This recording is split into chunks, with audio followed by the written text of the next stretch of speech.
Alright, welcome back to Playing Some Projects. Today we're going to be changing out the serpentine. There's a couple belts here on the 2003 Nissan Sentra. Just kind of show you what they look like. Here's down in here. And the first one's right here, you can see it. Serpentine belt's kind of the smaller belt. And then the larger one's right here. It runs around the alternator and the AC compressor down there. See those with the bolts there. And then it has a pull. There's basically this pulley here, and it runs around the main balancer unit down there. So there's two belts on this particular vehicle. This is the 4-cylinder. I think it's a 1.8 liter Nissan. So anyway, what we're going to do is, obviously, if you notice, this is the outside belt. It's going to come off first. So this bolt right here, I'm going to point at it. This is the bolt right here. This is what creates tension. So as we tighten or loosen that bolt, it tensions this particular belt. So what we're going to do is just take a 12mm socket and we'll apply it to the back here of this one. Kind of hard to see, but it reaches right back here. Kind of see where it fits on there. So you can see it. Yeah, you can see it right there in between that pipe. You know, that's where it is. So we'll loosen that, and that's going to cause us to loosen this belt. And when this belt loosens enough, here, you'll notice it'll begin to flex, you know, kind of the right direction you're going. If it's getting tighter, then you know it's not the right direction. So we'll go ahead and do that, and then show what that looks like. Okay, so we've loosened it, and I want to kind of show you what this looks like. So you can see here, there's a little nut there. Just flip it back around here. That nut there. Kind of loosen that nut, and it allows this bolt, this slider bolt, to move. And as you adjust this bolt, it controls the tension of this unit down here, which controls the belt. Here, I'll pull it up, see? So I can get a good view on it. So I can move that a little bit. So now we open that up. So that's kind of floating. And then the other screws over, the other bolts over this way, over here on that side. That's loosened but not removed, and it allows us to slide, which is this pulley system here. So we will get that pulled off now. So the way we do that is we'll check that, see how much looser it is now, see how loose it is.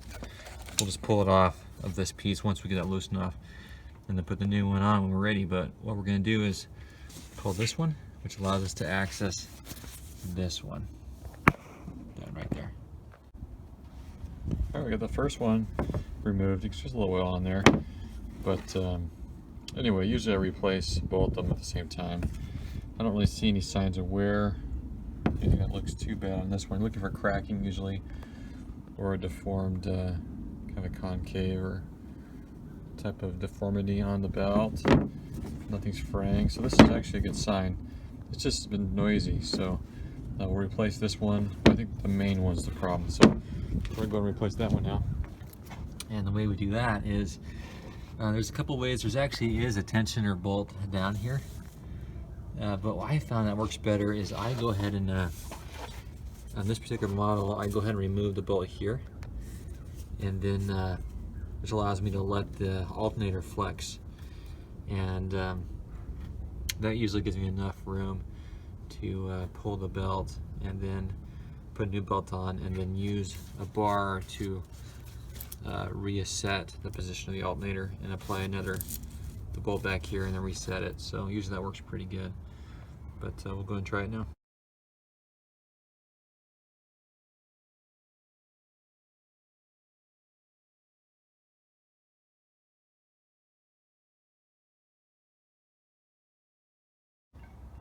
Alright, so we finally got the belt switched out, and it was kind of a beast a little bit, so I want to kind of talk through what I did. I ended up having to do a couple different things. So first thing is it was a good idea to go and remove this and this one to get this bracket out of the way. It allowed this thing to rock back. Then it rocks back to the panel right here. So it rocks back, and then once that's rocked back, you can pretty much get off the existing belt. The problem is getting on the belt.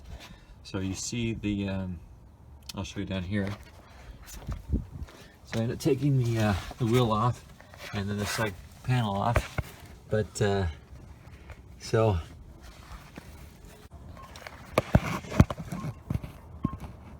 this thing right here, this thing has got to be adjusted. It allows it to adjust. It goes all the way to the stop there and tighten it down. But you can adjust it outwards, lefty loosey, righty tighty. And I found that's not nearly enough. It's not enough. So I had to take these two bolts here. They're both 14 millimeter. I went ahead and loosened this one, but did not remove it. I removed this one, and it gave enough flexibility to where this belt would fit around the pulley here. And then I was able to put the bolt back in and then basically screw that back in. Once I did that, then this belt was tight where it was supposed to be, but I had to actually take those two belts, loosen both of them, and take out this right one, little 14 millimeter. After removing this under panel here, and reapply this piece here. So went ahead and put in the bracket, and then I used a bar, something like this here, and I just basically put it down here on there. Notice that I used as a fulcrum, I used the frame and this piece here, so that I didn't push it against these coolant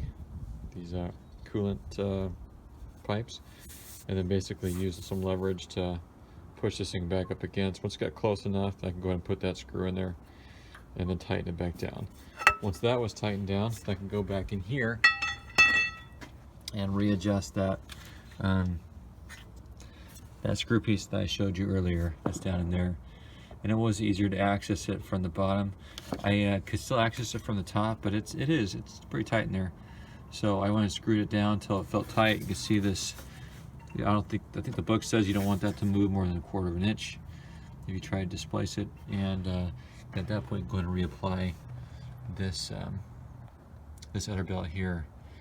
So I did that. That was actually probably the easiest one. Put that back on, and then just tighten down the. So I can get a good picture for you.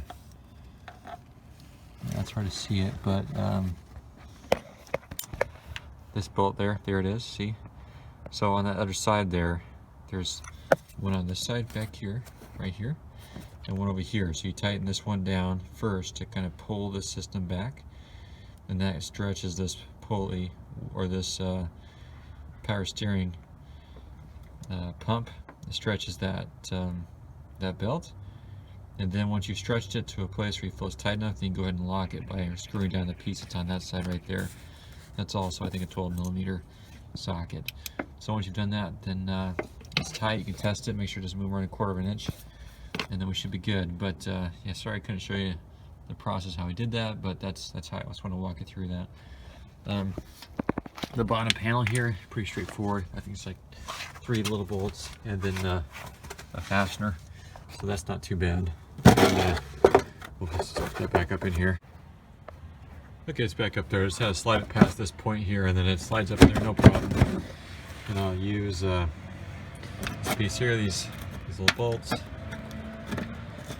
these are the smaller holes, and then I'll use, and this is a fastener here. So just push that, it just pops in. It's not a big deal. So I just push that one in there, and then secure it. I've got one more of these. Look over here. And just tighten it down. Okay, so I'll go and screw those in. I'll tighten those up, and then I'll reapply the wheel. Anyway, that's how we do it. That's how you change the belts on this 2003 Nissan Sentra. Thanks for watching.